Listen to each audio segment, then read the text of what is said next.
The three things that I want to leave with you, just these three. I could do 10, I could do a whole life class. But just these three things will carry you if you let them.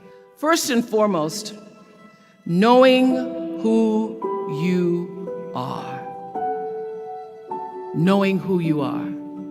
Being able to answer this question, who am I and what do I want? I'm asking the bigger question of who am I? Who am I really? My answer is I am God's child. I am that which is born of all that is. I am, as Pierre de Chardin said, a spiritual being having a human experience. Come trailing the breath of the ancestors yet, but trailing the breath of the angels. And understanding that because I am connected to the source of all that is possible for me. That's who I am. And what do I want? I don't want to just be successful in the world. I don't want to just make a mark or have a legacy. The answer to that question for me is I want to fulfill the highest, truest expression of myself as a human being. I want to fulfill the promise that the Creator dreamed when He dreamed the cells that made up me. What do I want? You must have some kind of vision for your life. Even if you don't know the plan, you have to have a direction in which you choose to go.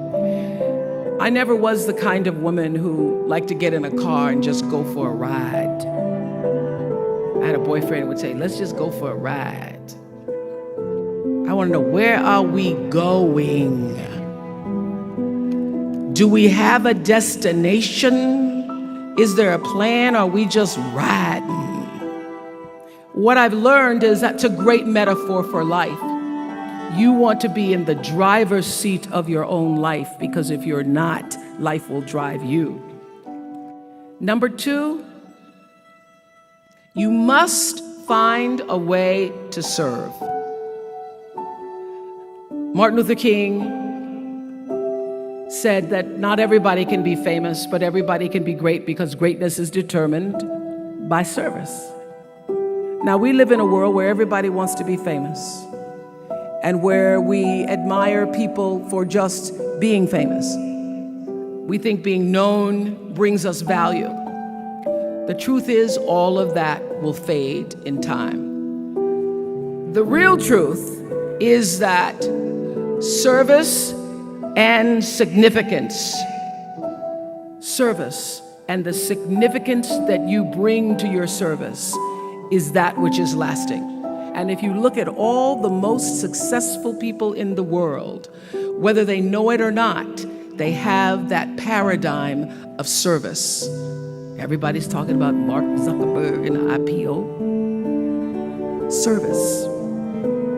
Jay-Z rapping. Service. Through the word, to people, through song. For many years, I was really just happy to be on TV, and people would stop and say, oh, you on TV? Yeah, I'm on TV. I like being on TV. It's a nice job. And it was about the time that I received my honorary doctorate from Spelman around 1993. So I don't know if that had something to do with it. I thought of myself as Dr. Winfrey.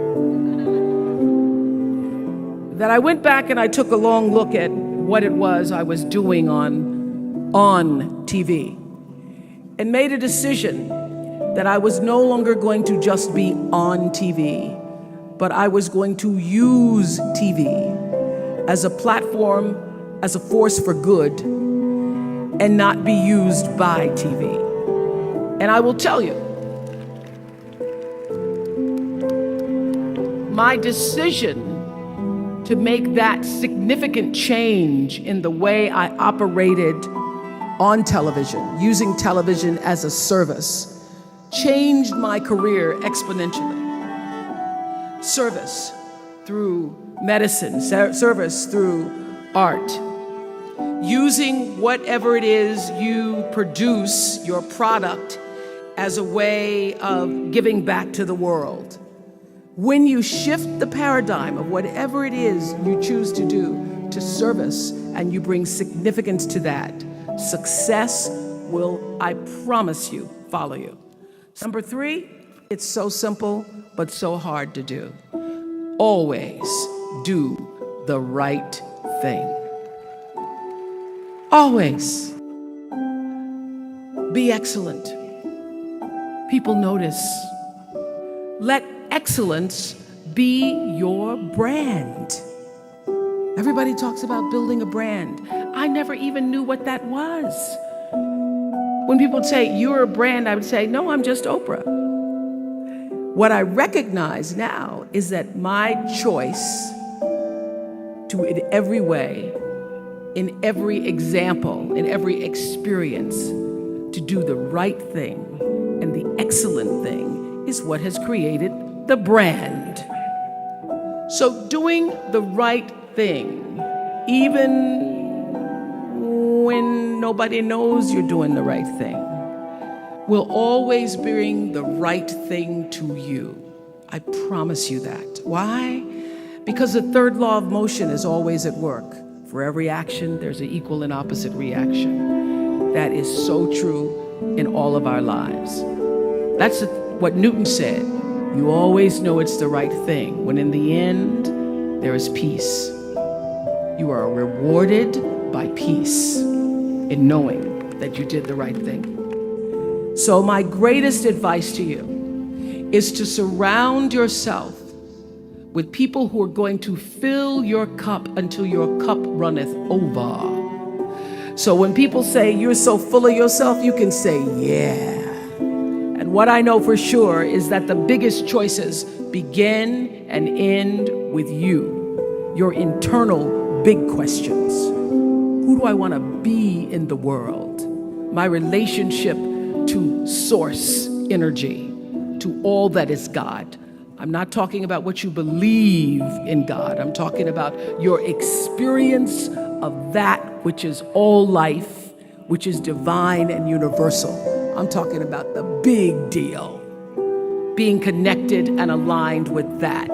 When you are tuned in and charged into that, whenever you feel empty, you go inside yourself and you connect to the source and you know that all things are possible. And those 3 things will not only lead you to a blessed life, it will lead you not just to a gifted life and a rewarding life that fills you up, but a sweet life. That's what you want. You want the sweetness. You want it to be so sweet so that even when the storms come, and they will, you'll know this too shall pass. This too shall pass. The storm is passing over, and you shall not be moved because you know who you are.